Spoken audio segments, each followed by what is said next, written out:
là cho cái là gì là bây giờ là cái lùi này bây giờ thôi thấy về lùi biết vì ra đi là bây giờ lùi ở bên bên là vô này cứ rồi cái gì đó welcome ai là nó phải là cái nhìn rằng cái ở đông ai qua nó chụp rất với những cái qua cho nó mà với cái gì chẳng có thì cũng nói làm gì à cho nó mà cho ai quá cũng thì cũng nói ai quá rồi quay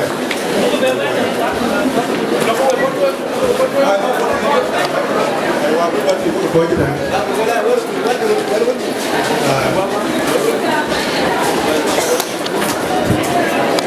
thì anh đang thì bố là tuyến là lôi đã có lối mà phải ca trên nước cái ngoan làm chơi các bạn không làm cái chọn là đêm nào buổi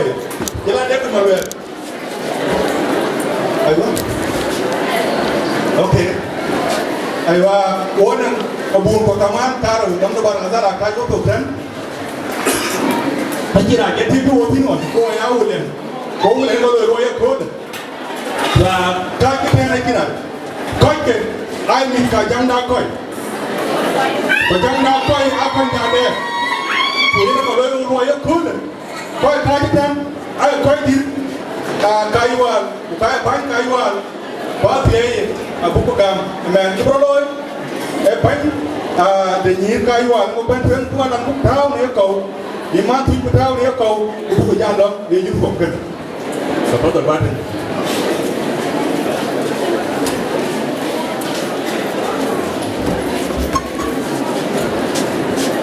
chúng tôi hôm nay có cái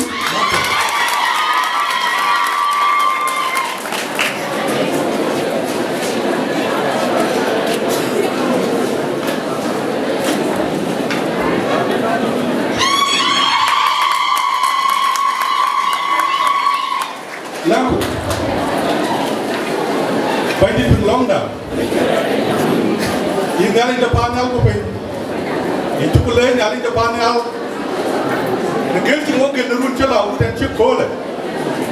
thì chúng có bài vẫn ngang được cái lâu quá bây giờ chỗ là bác con nhà chiếc man bây giờ là lối cũ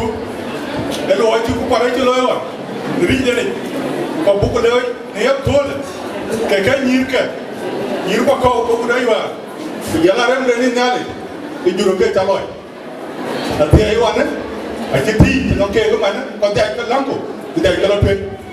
thì làm thế nào đấy nhìn công bà con có cái ai trên cái标cũ